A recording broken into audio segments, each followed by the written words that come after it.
La entrevista del Telematutino 11, gente importante, a tratar temas importantes. En los viernes, en muchas ocasiones, nos dedicamos a temas de salud, la salud mental. Nos acompaña el licenciado Tarquino Santana.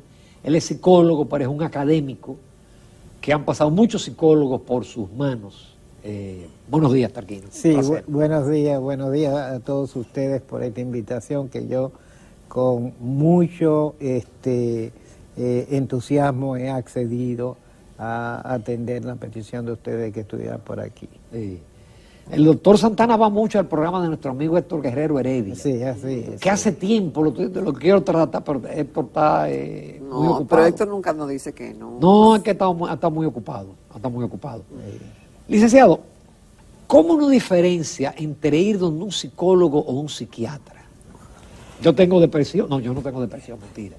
Pero qué sé yo, uno tiene ansiedad, depresión, insomnio, muchísimas cosas. Sí, hay algunos trastornos que necesariamente tienen que ser atendidos desde la psicofarmacología, es decir, tienen que ser atendidos por psiquiatras. Por ejemplo, los llamados trastornos psicóticos, que son lo que la gente comúnmente llama locura. Esos trastornos tienen que ser medicados, tiene la persona que recibir algún tipo de psicofármaco antipsicótico para poder volver otra vez a un estado normal.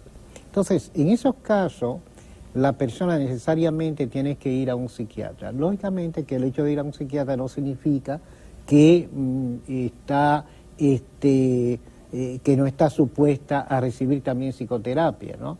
Lo que procede en estos casos es que además de la atención psicofarmacológica que le provee el psiquiatra, también reciba un tratamiento psicoterapéutico, y eso lo llevan a cabo generalmente los psicólogos, de manera que se hace un tratamiento conjunto.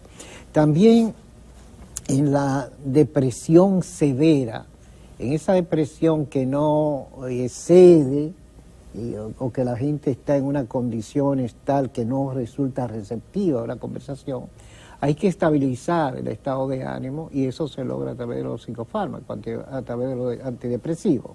En esos casos también tiene que recurrir al psiquiatra. Igualmente en el trastorno bipolar, que se caracteriza por una alteración del estado de ánimo, donde se fluctúa entre una depresión y una manía o una hipomanía, en esos casos también es necesario recurrir a las atenciones del psiquiatra para que la persona reciba algún tipo de psicofármaco que estabilice su estado de ánimo. En esos casos, el psiquiatra es el que está llamado a hacer una intervención en un primer momento, y una vez conseguido una estabilidad en la persona, entonces el psicólogo puede ya intervenir y hacer uso de algún tipo de psicoterapia para que esa intervención del psiquiatra resulte mucho más firme, mucho más sólida, y la persona logre una estabilidad prescindiendo inclusive de los psicofármacos o disminuyendo significativamente la dosis de psicofármaco. Una pregunta, doctor. Todavía al día de hoy hay muchas personas que se resisten a creer en una intervención psicológica. Yo tengo un amigo que dice, yo no creo en psicólogo, porque ¿para qué yo voy a un psicólogo si yo me puedo resolver yo mismo? Si puedo yo pensar, tener una introspección conmigo mismo y resolver cualquier situación que yo tenga. Porque voy a ir donde una persona que sabrá Dios tiene más problemas que yo. O un psicólogo tiene la vida perfecta como para aconsejar a otro. Es decir, sobre todo los hombres, no les gusta ir.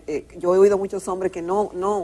Las mujeres somos más receptivas a buscar quizá ese tipo de acompañamiento. Sí. Pero los hombres yo soy de esa línea. ¿De cuál? Sí. Yo no quedo de un psicólogo. Yo ¿Tú te terapeas tú mismo? Yo mismo me hago mi terapia. Sí. Pero que lógicamente de todo hay en la viña del Señor. Yeah. Hay personas que tienen la capacidad de ellos mismos reorientarse, de ellos mismos, tienen muy buen dominio de sí mismos y entienden y realmente responden a su realidad, que no necesitan de un psicólogo que lo oriente. Hay otros que sí entienden que conviene, ¿no? De manera que todo depende de la personalidad, ¿no? Hay individuos que inclusive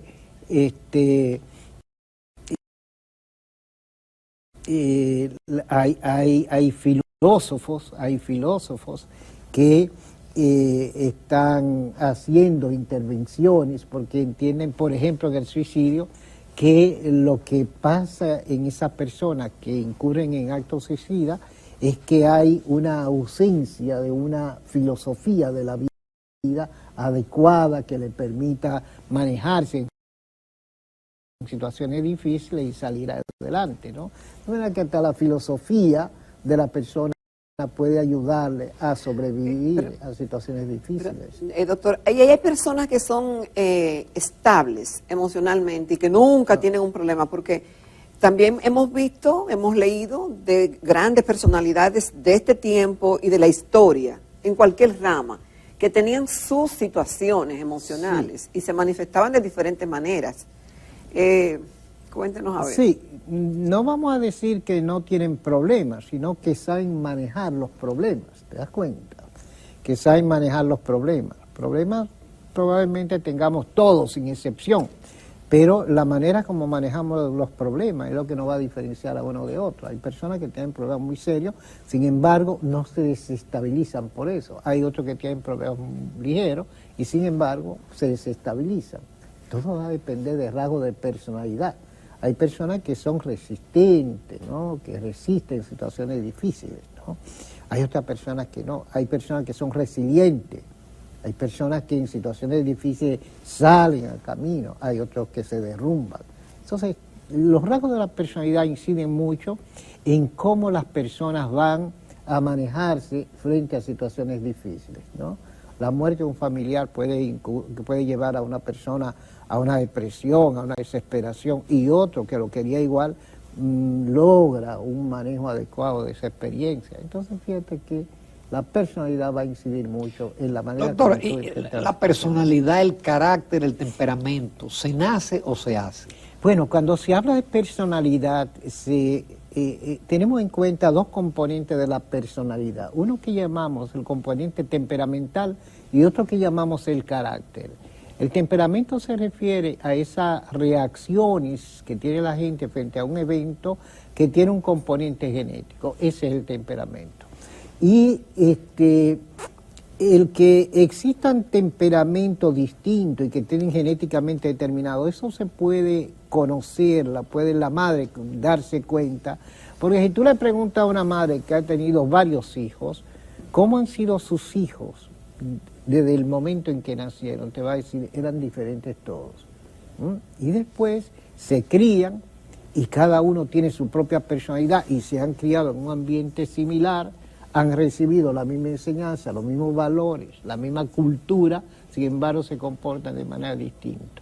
¿Qué es lo que incide en estos casos? Probablemente el factor temperamental, por ejemplo, mi hermana y yo tenemos temperamento distinto. O la genética, doctor. La genética, cuando hablamos de temperamento biológico, ¿no? De componente biológico. El temperamento es biológico. Biológico. Y la personalidad puede ser... Y la personalidad es el componente del carácter, que es lo aprendido, ¿verdad?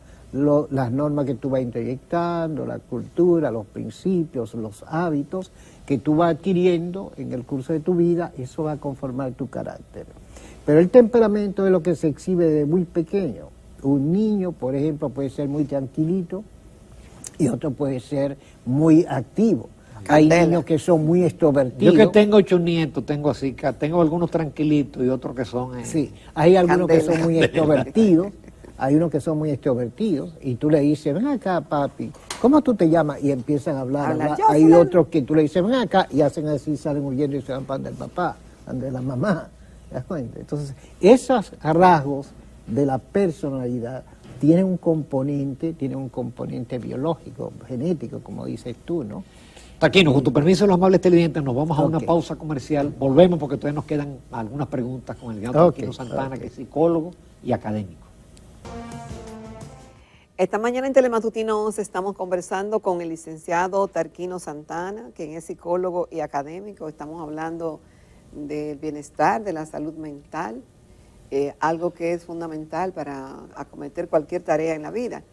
Sin embargo, licenciado, todavía en nuestro país, por lo menos, y en muchos países del mundo, aún sabiendo que el cerebro forma parte del cuerpo, son estigmatizados las personas que por alguna razón tienen lo que se llama alguna disfuncionalidad de comportamiento o algo que viene determinado por alguna patología, del mismo cerebro, con las sustancias que los regulan.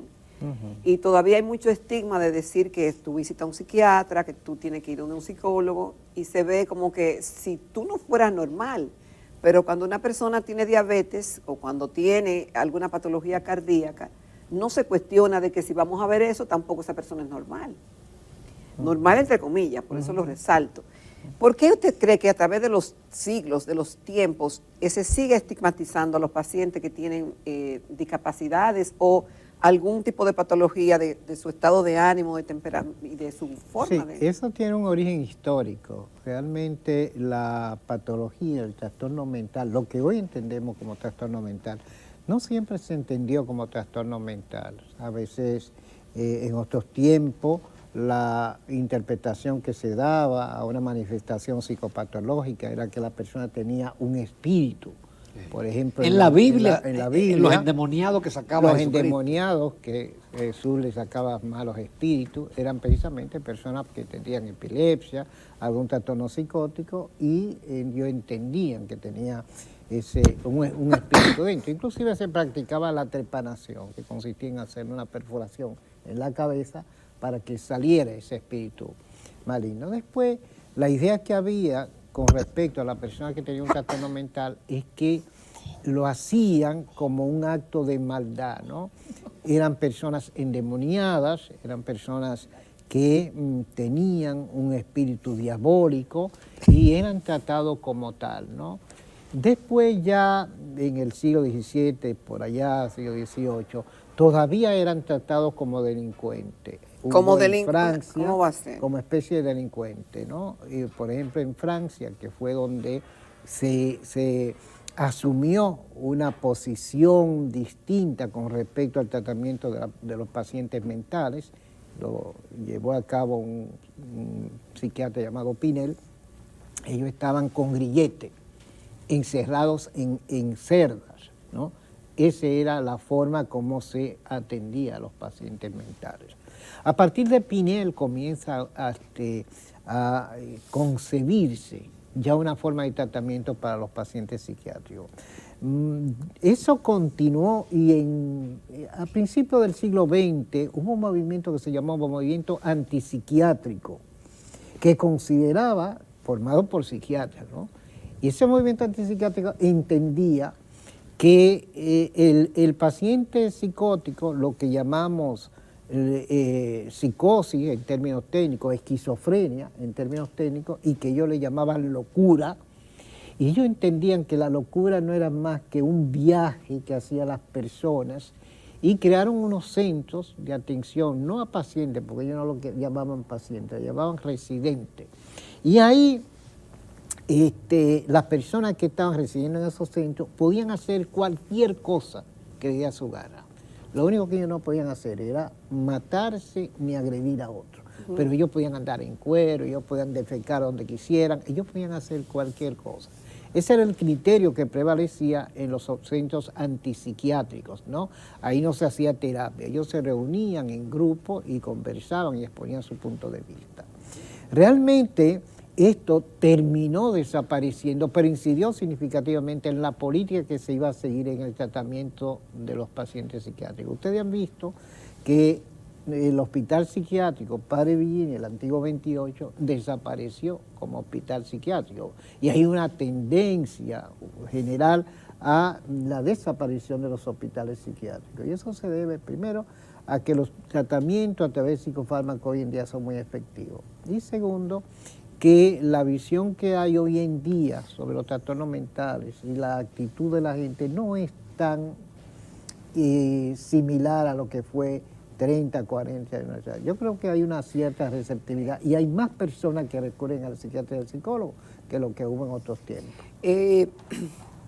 Hace muchos años hubo una película que se llamó La locura del rey George, y hasta los monarcas actuales y del pasado han sufrido también sus enfermedades mentales. Lógicamente, es el caso de Juana la Loca. Encerrado, Juana la Loca, etcétera.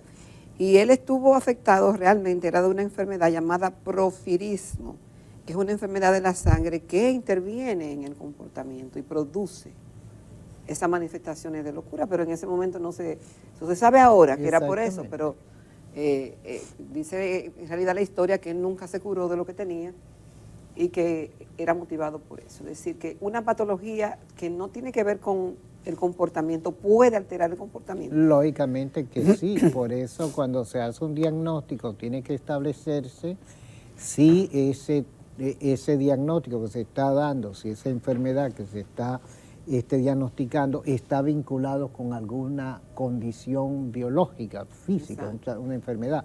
Por ejemplo, existe la esquizofrenia relacionada con el SIDA.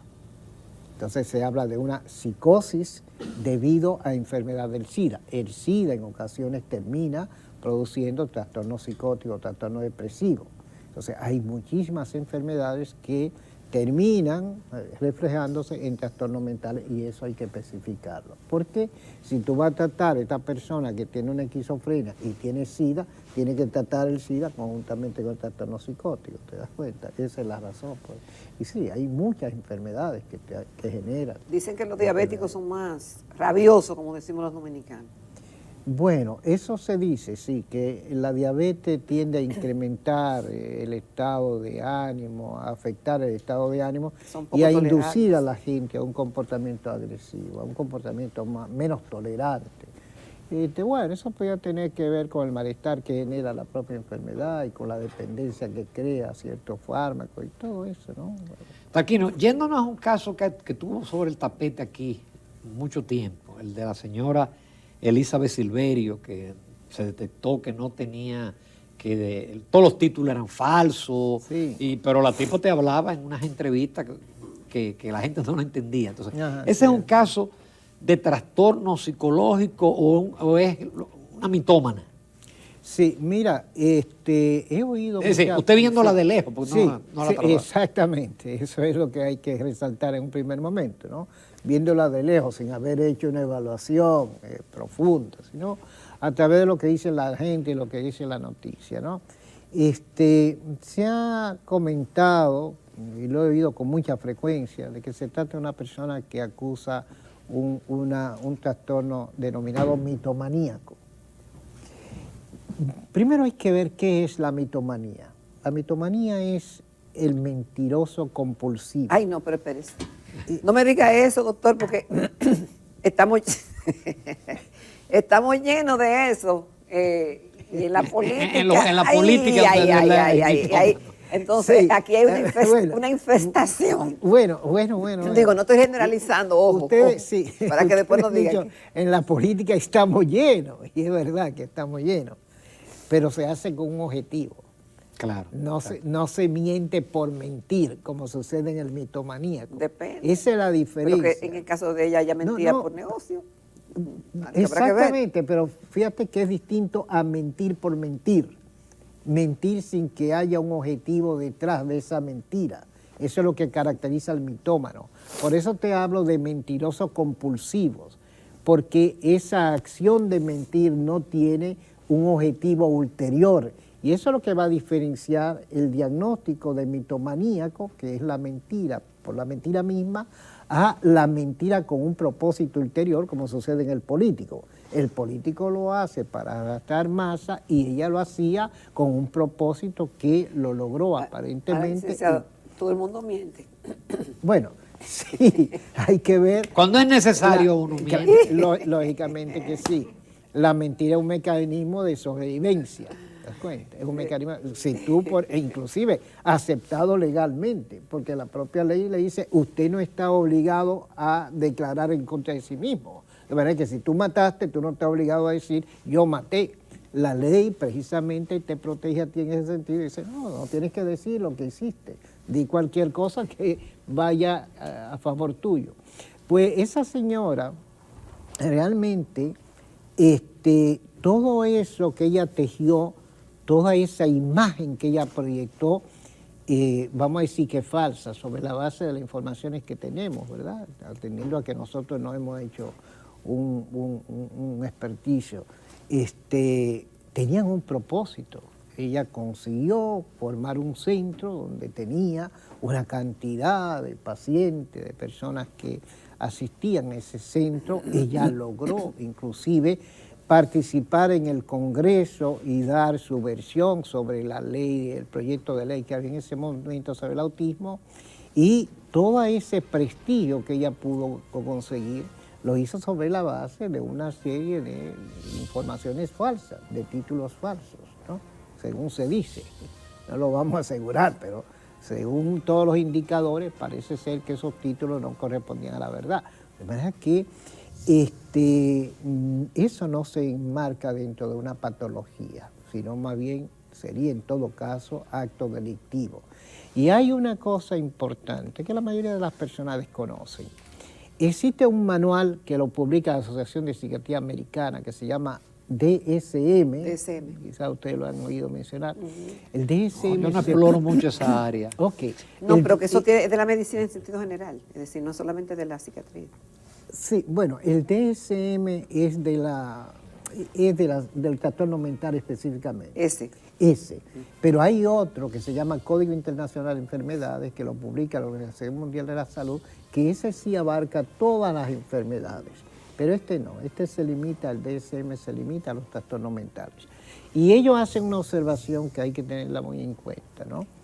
Las acciones delictivas, ¿no? Como por ejemplo, o consideradas como un delito, como los actos terroristas, ¿no? Las acciones políticas, no se consideran como patología. ¿Mm? Por ejemplo, se ha dicho que Trujillo era un psicópata, ¿no? Bueno, los crímenes que se cometieron en el régimen de Trujillo eran crímenes políticos, y los crímenes políticos no se toman como indicadores de patología. Igualmente, las violaciones a las disposiciones legales no se asumen como indicadores de patología. Quiere decir esto, ¿no? Que una persona que se ha dedicado al carterismo, a robar carteras, a sacar cartera, no es eso per se, no es un indicador de patología. Esa musiquita lamentablemente lo que nos indica es que se nos acabó el tiempo. Okay. Ha sido una conversa muy interesante, te esperamos pronto, porque se nos quedaron muchísimos temas. Con mucho gusto, con mucho gusto. Nos vamos a comerciales.